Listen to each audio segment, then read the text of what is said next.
We are so screwed, Jiro said to herself yet again, Kaminari rolling his eyes at the girl. You know, you're making it really hard to maintain a positive attitude, he said, patting his hand against the bomb at the center of the room, a large metallic sound ringing out through the area as he did.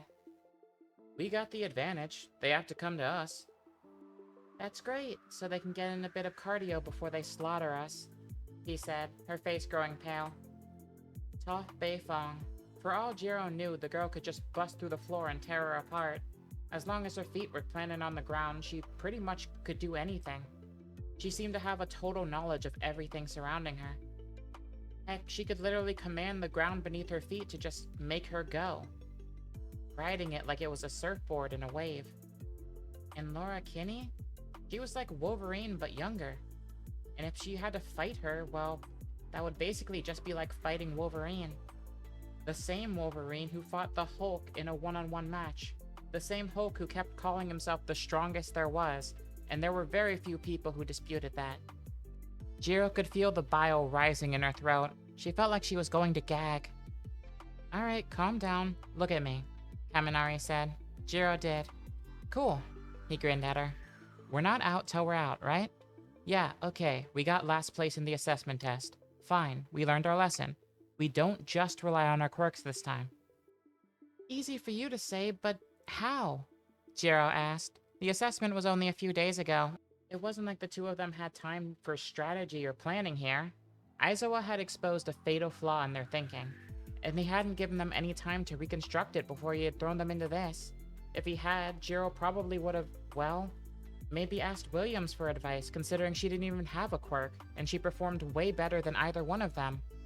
Heck, she was number 2 in the assessment exam. Or maybe she would have asked Midoriya to help her, considering that he knew how to fight using his quirk as little as possible. There were times during the quirk assessment exam that she was honestly not even sure he had one. That was until green constructs started coming out of his hands. As it stood right now, Jiro just about knew how to throw a punch, kind of, and she knew how to use her quirk to listen through walls. The new enhancements that she'd made on her suit might have helped her throw a few sound waves, but she doubted it would be effective on people. No, on monsters like those.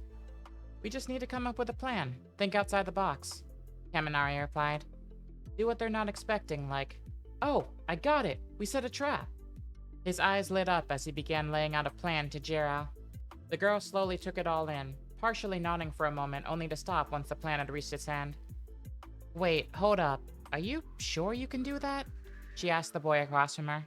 Like, can you even produce that much electricity? Of course I can, he gave the girl a thumbs up, his hand producing just enough sweat to make her doubt his answer. Unfortunately, she didn't have a counter strategy. Fine, I guess it's not the worst idea in the world. She swallowed hard, knowing that her part in this little plan was by far more risky than Kaminari's. Way more risky, in fact. Almost too much for her to be willing to do, but Kaminari conveniently had to stay behind for his part to work. She was half sure he had done that on purpose, but she was trying very hard to give the boy the benefit of the doubt. Do you need help setting up? She asked, mostly just trying to see if there was any way she could delay her part in this train wreck for a few minutes. He shook his head. No need, he smirked, raising his fist for a bump. I got this. You go give him hell. Jiro stared at his fist, her eyes slightly twitching as she took a very deep breath. She bumped his fist as her shoulder slumped to the ground. Yeah, I'll give them hell, she groaned as she stumbled down the hallway, repeatedly telling herself anything to calm her mind down, even for a second. So, are you good? Toph snapped in front of Laura's face for what had to be the 5th time since the pair had entered the building. It looked like she was finally getting through to the girl with the irritated snarl on her face. Oh good, you can hear me. I was beginning to wonder if your ears shut off or something. Bite me, Beifong, Laura snarled. Maybe later, Toph replied, shifting her foot as a small barrier rose between the two of them. Laura turned to Toph, letting out a bestial snarl. Toph gave one back. You know, Toph said, you're not the only scary person here, Wolvie Jr. Don't call me that, Laura replied. Why? It's the only thing that's gotten a response out of you so far. Toph crossed her arms. Look, both of my friends won their showdowns, and I, for one, would like to do the same. I'm not a big fan of being shown up, especially not by people I like, and I have a feeling that right now you're gonna get in the way of that. Toph explained, Laura crossing her arms in front of her. What, you're calling me a liability? Laura scoffed. Who got a higher score on that stupid little test? Oh, who cares about the test? Toph rolled her eyes. We weren't even fighting during that test. There's a big difference between lifting weights and... I know how to fight. Laura cut the girl off, kicking the wall that Toph had put up with enough force to crack and shatter it to the ground. I didn't say you weren't strong or anything, Toph scoffed. But you're clearly... Both Toph and Laura stopped dead in their tracks in a moment. What, did you feel that too? Toph asked. Actually, I smelled it, Laura replied. A flora... The room directly on top of ours, Toph continued. She's moving quickly, and I think she's headed to the stairs right now. She's probably looking for us. Good, Laura replied, stomping off to meet her opponent. Toph tried to raise an objection, noting that only one of their opponents was looking for them instead of both of them, but she decided against it. Even though her inner Izuku was basically screaming at her that this was a trap, she knew that Laura wouldn't listen to her. The girl hadn't slowed down even slightly. Whatever it was that she was thinking about, it was taking up her whole skull, every neuron in her gray matter. There wasn't really any space for reasonable thought, so...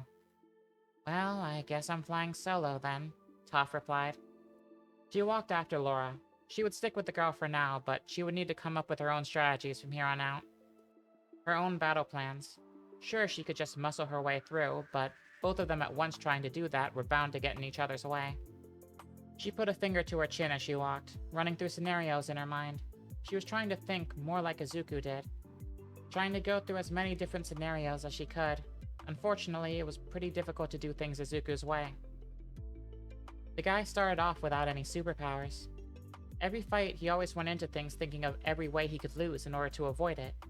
But based on how she and Kinney performed during that assessment test, and based on how her opponents had performed during the very same one, Toph was honestly having trouble seeing how she could lose, which meant she had a blind spot, and she didn't like that one bit. Ugh, damn it, kid. Logan muttered in his mind, watching his daughter. They might not have been able to hear things on the other end, but he could tell what that conversation was probably about. Man, he had really fucked up talking to her, hadn't he? In her current state, she was probably about to go feral. Well, she looks like a woman on a mission. Mirko nudged him. He grunted in a way that made her sigh. Yeah, I see it too. I really wish I could have worked this out before now, but I'm sure I'll be fine. You got a lot of optimism there, Logan replied, seeing the look on Laura's face. She really had inherited a great deal from him, including the look he had on his face whenever he really just wanted to hit something, badly, as hard as he could. And he knew that if she hit something as hard as she could shatter it. Heck, she could dent metal with her bare fists. Always, Mirko replied, trying her best to make her confidence raise his attitude as well. Meanwhile, Izuku tilted his head at the screen. He wagered that Jiro would meet up with the hero team in, what, maybe a minute? 2 at the very most, but he didn't seem to be preparing anything. Her emotions didn't really lend to the idea that she had a battle strategy, but she was very determined. She had to have a plan. She clearly wasn't well trained enough to take the 2 of them in a one-on-one fight. Especially not Toph. The pause in Toph's walking as she exchanged words with Laura. Izuku knew Toph's abilities well enough to know that she knew exactly where Jiro had wandered off to now. So she was heading right to her point, right as Jiro was heading to theirs. Them converging was pretty much inevitable within the next few minutes. He gave Jiro maybe 3 minutes against Toph, if she was feeling particularly charitable. Extremely charitable, actually. But still, as he watched Jiro run with such purpose behind her eyes, he had to wonder, just what was it that she was up to? You have any ideas? Melissa said next to Izuku, who shook his head. What about you? Well, not really, if I'm being honest. If I had to guess, Kaminari's doing something, but the cameras aren't focusing on him very well. She tilted her head. The cameras did see him, but he was always off in a corner somewhere on the screen. They could never really tell what he was trying to do. The 2 of them weren't able to focus on that screen for long, though, because the screen soon showed something much scarier. 3 opponents facing off against each other. Izuku wanted Toph to win. She was his best friend in the world. If anything, the fact that she was all but guaranteed to win right now should have made him happy. And it did, but he just couldn't help seeing things from Jiro's perspective, at least for the moment. looking down the barrel of two opponents that she couldn't possibly have a chance against.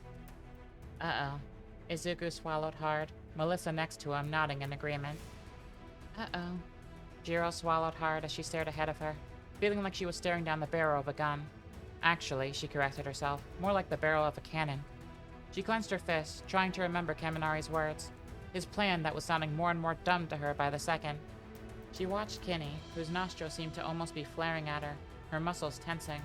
Beifong, on the other hand, had somehow seemed eerily calm, completely nonplussed about the whole situation, like she had barely registered Jiro's presence in the first place. She wasn't sure which reaction was worse right now. So, how are we gonna play this? Toph asked. It took Jiro a moment to realize that Toph wasn't talking to her teammate. She had directed her question towards her. Are you gonna make the first move, or... Jiro forced a smile on her face, trying her best to make her voice sound confident, almost cocky. I don't know. I think it might be a little unfair. You guys don't even have any backup. She regretted the words the second they left her mouth. She regretted even further the fact that she had gestured them to come towards her, and within a second, Laura was directly on top of her position. She barely managed to dodge the girl's punch, looking back and seeing that the punch had left a hole in the wall. So help me, Kaminari, if I make it through this, I'm going to kill you. The thought rang through her head. She glanced at Toph, who tilted her head at the girl. Huh, what's her game here? Toph wondered to herself, taking a single step forward. That little motion was enough for a shiver to go down Jiro's spine.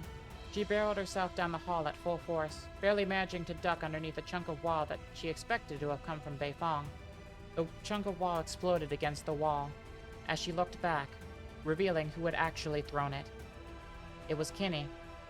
She had used no telekinetic ability, nothing like that. She had just thrown it with her arm, and it exploded. It took out the chunk of wall from where she had been standing.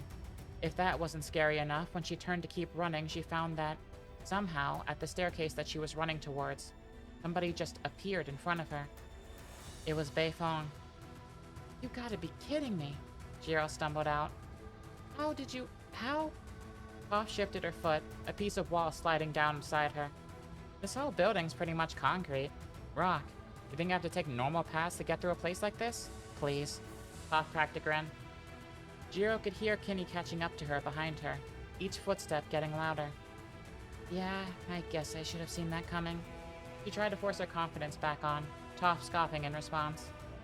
You can't act that way around me. It would take too long to explain why that's never gonna fool me, he said stoically, feeling the ground beneath her feet. Kinney stopping to throw a piece of rubble at the girl earlier had bought them a little bit of time to just talk. But that time was elapsing by the second, and it would run out pretty soon. Look, I don't want to hurt you or anything. You already seem like you're gonna have a heart attack. Jiro practically stopped breathing. Toph was basically just telling her to surrender, wasn't she?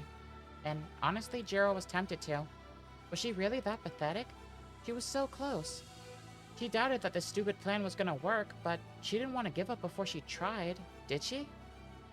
Toph smiled in front of her, catching Jiro off guard. Oh, you're not afraid anymore, huh? You're about to try something. Toph got into a fighting stance. Jiro blinked, confused for a moment. She had resolved to try, and this girl knew that before she did? She smiled to herself. Great. Her opponents really were unfair, weren't they?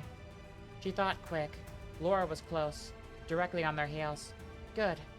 If she remembered right, Wolverine had really good hearing. She pressed into the gauntlets on her hands, unleashing a high-pitched whirl, something strong enough to crack the walls and concrete around her. She heard a thud. As Laura's running stopped, she fell to the ground and slid right past her, clutching her ears like they were about to fall off. Toph, next to Jiro, hunched over, pressing her hand against the wall in agony. She covered one of her ears with her other hand. Enhanced senses. They were part of Beifong's powers, which meant her sound powers were effective on both of them. Jiro almost felt like laughing right now, as the tension that bubbled within her body bounced around to every inch, actually began to fizzle out. She began feeling calmer, but she knew that wasn't going to last long. She knew that attack wasn't going to keep them down forever, so she kept running until she saw the top of the staircase. And until she felt a splash of water hitting her foot. Well, you sure got here quick. Kaminari's voice rang as she watched the boy pry a pipe from the open wall, spilling even more water onto the ground. There had to be dozens of gallons of it by now.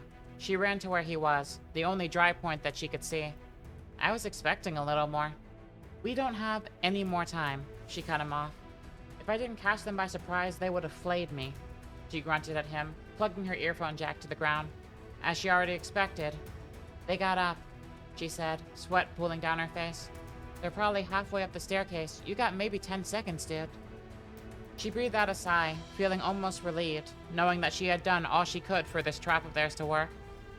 Kaminari grew a more focused look on his face. For the first time, she got the impression that he was taking this seriously.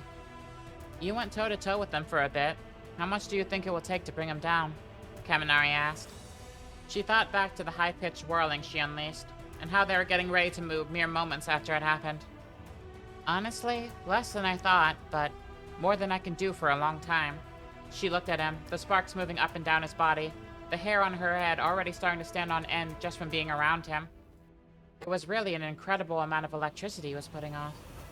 She saw the confident smile on his face, and soon her own face adopted it. Genuinely this time. But maybe not more than we can do together, right? She pulled the devices on her wrist up, plugging back into them. A bit more power doesn't hurt, right? She said, her gauntlets already humming as she turned them back on. You bet. Kaminari grinned. Laura charged through the door, Toph walking behind. Unlike Laura, Toph stopped dead in her tracks when she realized that she was standing in ankle-deep water. Damn it, Laura, head back, now! Toph shouted, but it was too late. Laura was already halfway to her targets when Kaminari shouted, Indiscriminate shock! 1.3 million volts! He let loose a wave of power that surged through the water's surface, along with Jiro letting loose her biggest wave of sound possible, both converging into a great wave upon the duo. Lightning cracked up every surface in the area, moving to any place it could go, any spot it could, including the cameras. Shit.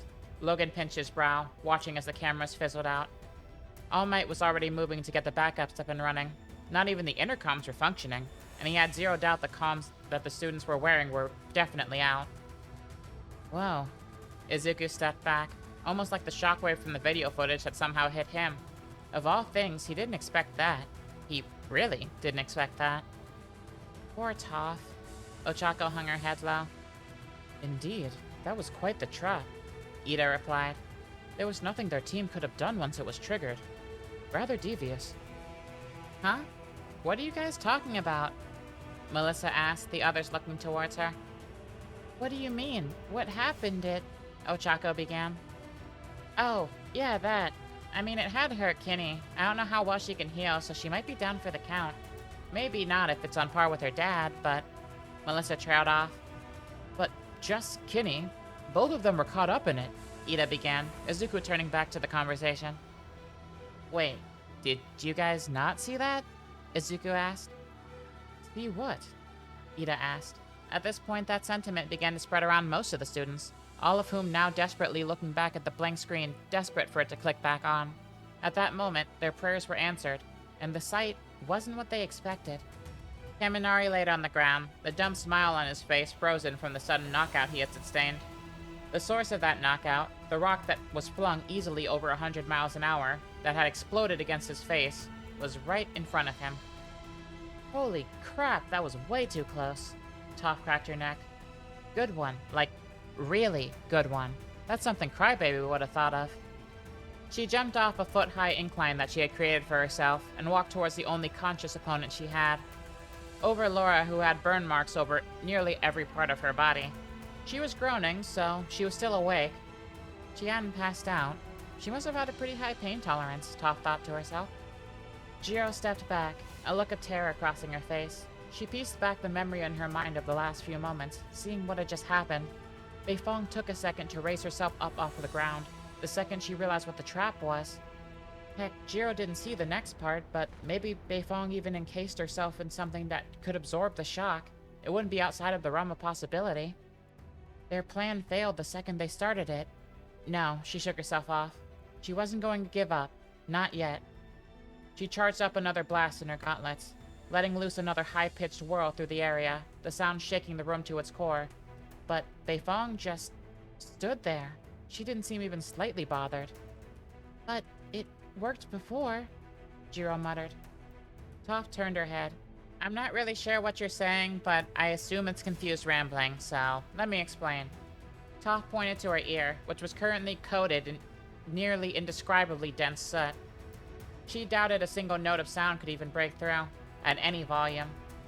I'm not gonna lie, if I wasn't friends with Izuku, that one probably would have floored me. The guy learns every counterattack and it kinda rubs off on you. He learns how to counterattack. He's determined not to let anybody one-up him. I like to think I had something to do with that. Jiro scrambled to her feet, pushing her hands forward and charging another blast in her suit, only to hear a harsh metallic sound as one of her gauntlets fell to the ground in half, the other one sparking as it had been impaled. She looked in front of her, seeing the smoking form of Laura Kinney. Half the girl's mask was burned off. It almost felt like she was staring down a bear. Jiro pushed herself back, only for a wall of stone to appear in front of her. It was Bei Fong. It had to be. She could hear the girl begin to say something to her, but Jiro couldn't hear it. Not through the sound of the stone crumbling above her head, as she was shoved directly through it by Kinney. Her body flew back several feet, skipping across the ground like a stone. She barely had time to get up before she felt what felt like a metal crowbar striking her across the ribs. Kinney had kicked her. She barely managed to catch herself before she fell again, barely scrambling out of the way of another kick. Toph hissed, looking toward the bomb. The situation probably wasn't going to end well if she let it keep going. Hitting the buzzer to stop this exercise was a mercy at this point. She kicked up a boulder beneath her feet and began riding it. Seeing this, Jiro looked at her, her head spinning. She still had one functional gauntlet on her. It was sparking since Kinney had sliced into it, but it still would probably work, at least one more time. So she had two choices, either stop Bei Fong from reaching the target, or stop Kinney from breathing down her neck. She chose by impulse more than anything else. That moment in the quirk assessment exam, there was nothing like it to her. Staring down at her results and seeing that everybody, literally everybody, was better than she was. She didn't want to feel that again. She didn't want to lose. Not like this. Not without putting up a fight. She let loose one last blast, directly towards Toph, knowing it wouldn't hit her, but focusing it on the thing she rode, crumbling it to the ground, throwing Toph off balance. Jiro didn't know how much time was left in the exercise, how much longer she had to last. For all she knew, she might have not accomplished anything, but at least she tried. That thought soon was of little comfort to her as she was kneed directly in the gut, a searing headbutt following directly after. She tried to throw a punch, but Kinney caught it so easily she might as well have been standing still. Kinney used her grip on the girl's arm to pull her forward into another punch, directly into her liver. Jiro felt like her body was on fire. Kinney let the girl go. She stumbled a few steps back before falling onto her knee. She barely had the strength to stay conscious right now. Every breath felt like inhaling flames.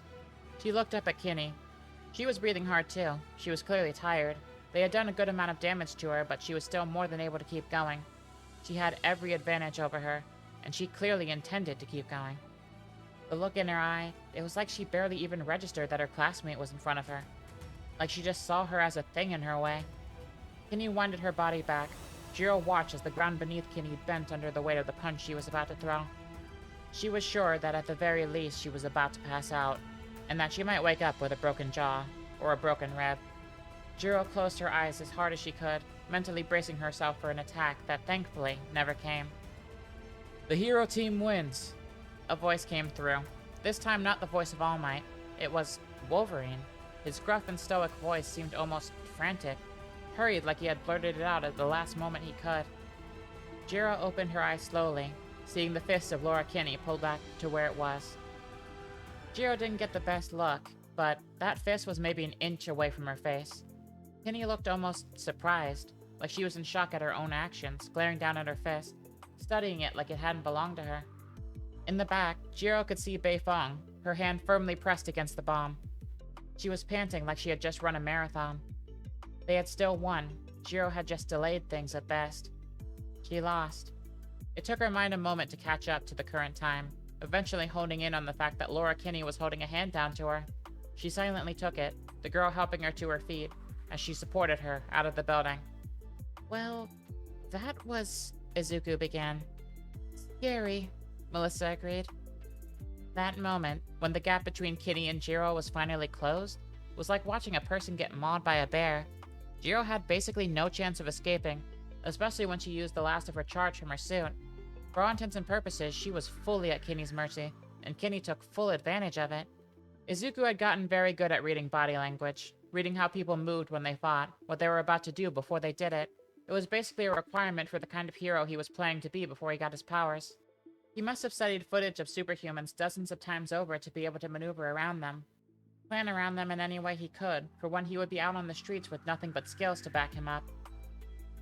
Obviously, those plans had changed. A good amount of the strategies and tactics he had built up over the years, well, they weren't useless, but they definitely weren't as helpful now that he actually had powers. If he was being honest, that still got on his nerves, but his powers didn't change how he thought and how he analyzed. And when he watched Kinney move in for that last hit, he was 100% sure she was going to follow through with it. He saw no hint of hesitation. Honestly, it was a miracle that she stopped when she did. He didn't know what would have happened if that actually made contact, but he doubted it would have been good. He let out a sigh of relief when he saw everybody coming outside of the arena. Kirishima was carted off to the nurse pretty quickly. The shock of his own power output had done the most damage to him. It had clearly fried his brain. In Izuku's mind, that was a pretty bad weakness to have. Kinney, meanwhile, had propped Jiro on a bench to stay with the rest of the class. The girl was insisting that she wasn't hurt enough to be rushed off to the nurse immediately. Laura and her father shared a quick glance before Laura walked away, collapsing as she did onto her knee. "Shit, are you okay?" Toph asked. Laura nodded faintly at her father giving her a doubtful look. Toph just nodded at the two of them before moving towards Izuku and Melissa, grinning widely as she did. "I guess that's 3 for 3, Izuku replied, grinning. "We all won our matches." "Barely," Toph admitted. "They actually put up a better fight than I was expecting. That electricity thing almost washed me. Still got my ass kicked less than you did, though," she nudged Izuku. "I guess that's fair," Izuku admitted, All Might clearing his throat. When he went through the trouble of asking who had performed the best in this bout, a good amount of the class wasn't even paying it too much attention. It had been a long and grueling day, and most of the students had took a great deal of punishment through their matches. It seemed like most of them just wanted to go home for the day, collapse onto their beds and recharge themselves. Even Izuku wasn't really interested in further analyzation. At this point, he just considered himself lucky that things with his friends were working out as well as they did. There was, however, one person who was listening intently as Momo Yaoyorozu, like always, answered the question. "Oh, that would be Jiro," she replied. Kyoka's earphone jacks twitched at her name. Well, Kinney was almost animalistic like the entire match, and Kaminari was useful, but he shorted himself out. Beifong and Jiro were the only two who kept a cool head the whole time. But Jiro still managed to catch Beifong off guard, so I'd still give her the edge. Jiro listened to the words that Momo gave off and found herself smiling. Nobody argued with them, they didn't even try. She even saw the teachers of all people nodding along with them. She lost, but she was happy. She felt like she had proved herself. She had potential, she could get better. She could really be a hero. Laura limped away from the analysis portion. Her body was done healing, that she could tell pretty easily, but she felt like most of her energy was just gone. Her father had taken blasts that had taken off most of his skin, blasted through them like tissue paper. He did say that it took energy to heal, but she had never gone through something that had burned through all of her body like that. Apparently, she needed to work on stamina. That was good to know. Immortality wasn't everything. She looked down at her fist again before tearing her eyes away as quickly as she could. She couldn't bring herself to look at it right now. She leaned against the wall, heaving out a sigh full of exertion, the shadow of her father and his partner moving beside her. Wolverine kneeled down next to her. "Got you, didn't it?" he asked. "First big heal was a bitch for me, too." Yeah, he said again as he sat against the wall next to her. "I'm guessing that's why you're like this right now. But I'm guessing it's not the full reason." Laura looked up, seeing Mirko directly in front of her. "Can we talk about this not in front of..." Mirko moved to say something, but Logan gave her a look that told her to hold off, at least for now. It took nearly all of her effort to oblige in the moment. "Nah," he shook his head, Laura stiffening. "I'm willing to admit, kid, I fucked up. Badly." He sighed. "But I'm trying here. And pretending like nothing's happening, it's probably just gonna make things worse, right?" Laura breathed out in exasperation, tapping the back of her head against the surface of the wall. That last punch, I think my claws came out. Barely, but Mirko stiffened. Shit, kid.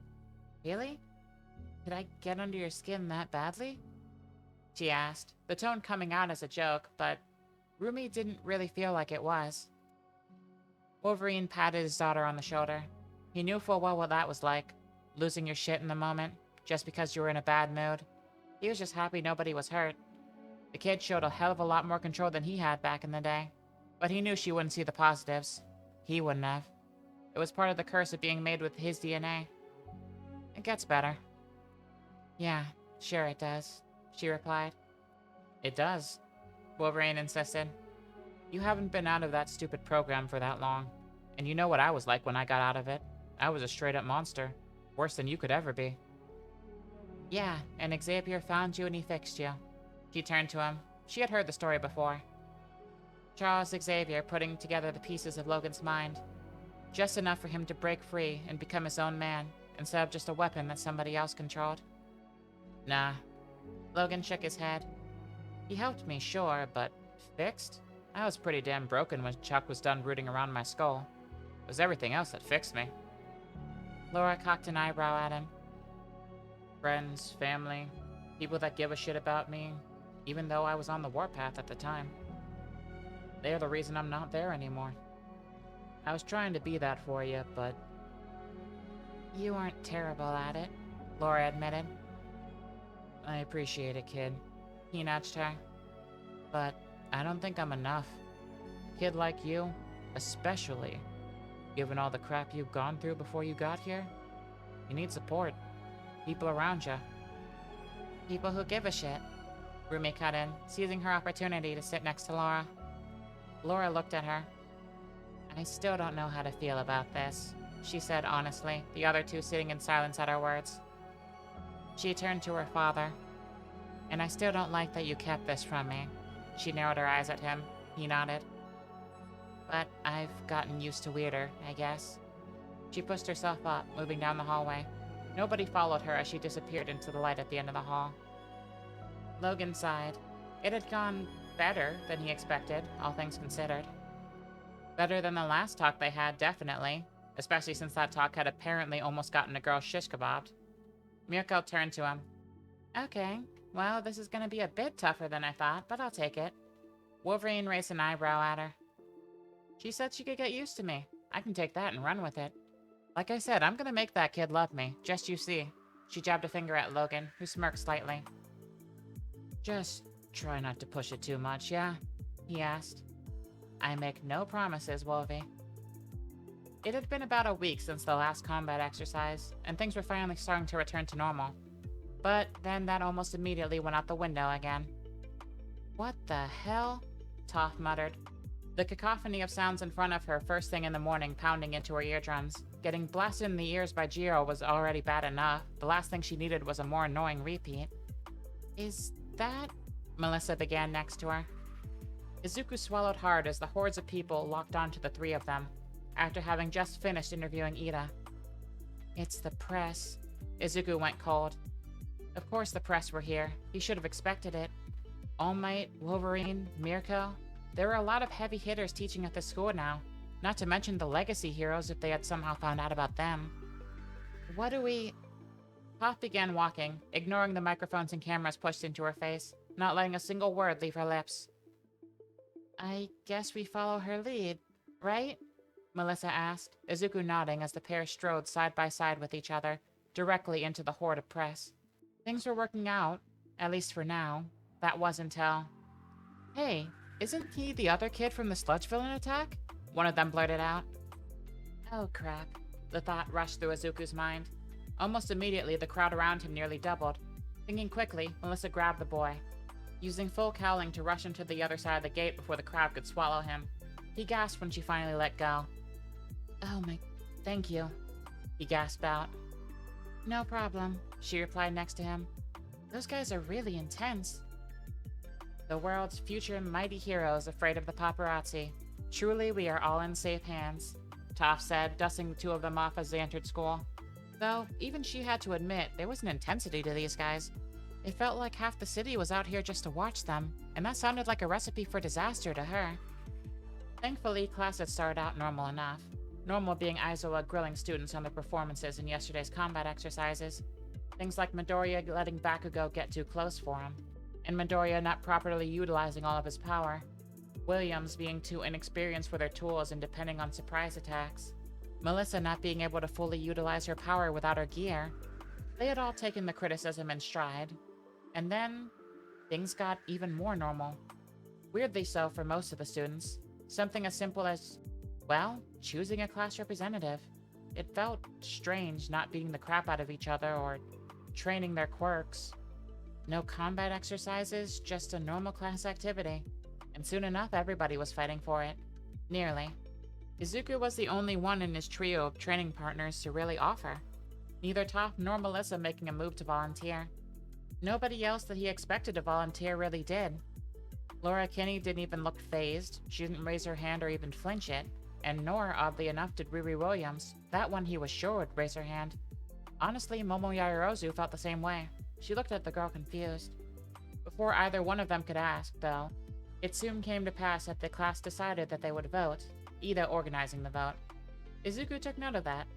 The guy clearly had leadership potential already, but that didn't matter. What mattered was who voted for who, and when the votes came in, it was pretty clear who people wanted. And it wasn't who Izuku expected. At the top of the board were two people.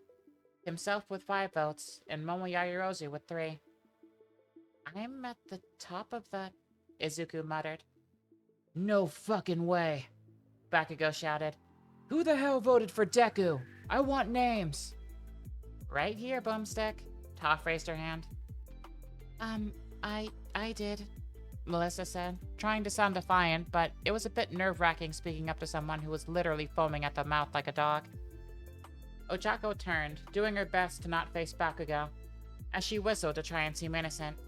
That gave Izuku a pretty good sense of who the third person to vote for him was. The fourth was obviously himself, which was something he was kind of regretting right now. But who was the last one? Alright, class president Izuku Midoriya. Yaoyorozu serves as vice. Everyone got that? Aizawa asked. In front of the class, Izuku looked composed, sure of himself in every aspect, under the appraising eye of over 20 of his classmates. He'd expected being scrutinized. He'd been scrutinized most of his life. Being quirkless, everybody looked at him. Everybody studied him, examined him, looked for things to make fun of. Compared to those people, these glares were pieces of cake. It was only later that his composure cracked. At lunch, his forehead firmly pressed against his table, a groan escaping his lips. Why did you do this to me? He groaned. Huh? Didn't you want to be class rep? Melissa asked. Yeah, you raised your hand, didn't you? Ochako added on. Kind of. It's a lot of pressure, though. Izuku scratched the back of his head. I knew I had to at least put myself forward. I mean, what kind of hero would I be if I didn't step into the firing line? Toph snorted. One who didn't get stuck doing menial bullshit? Menial? I'll have you know the class representative is by far the most important person a classroom can possess. Ida scoffed. That why you voted for him? Toph asked, the others widening their eyes at Ida's nod. He's a mess of emotions, it wasn't very hard to tell, Toph explained. Wait, you voted for me? Izuku asked. But... Didn't you want the job? Melissa followed up. I mean, you were practically shaking when the vote was brought up. Plus, you have the glasses and everything. You totally look the part, Ochako added, making Toph snicker in response. Ida shook his head. It doesn't matter if I want it. It's about who's qualified, who has the trust of the people. He turned to Izuku. And you've been showing me since day one that you have what it takes to be a hero. I trust you to take this task. Izuku let a smile cross his face slightly. Even if he wasn't entirely sure how he felt, he didn't have much time to consider it, though, as a blaring sound came over the intercom, shutting off his thoughts in their tracks. Toph shut her ears with her palms. Damn it, not again. Does everything hate my ears? What even is this? It's the UA intruder alarm, Melissa realized, at the same time everyone else did. It didn't take much time for the area to become flooded with panicked students. People desperately tried to flood through the school gates like the place was on fire. Izuku's friends moved to leave the area with everybody else, but Izuku gestured for them to stop as he jumped up onto the counter. If there was something dangerous here, he'd need to see what it was. That way he could at least help direct people, make sure that they weren't getting themselves hurt or running into danger. He focused his power, a green construct forming over his face, binoculars. He glanced out the window from the counter. Son of a... he muttered to himself. What is it? Ida appeared next to him. Izuku created another pair of binoculars over his face.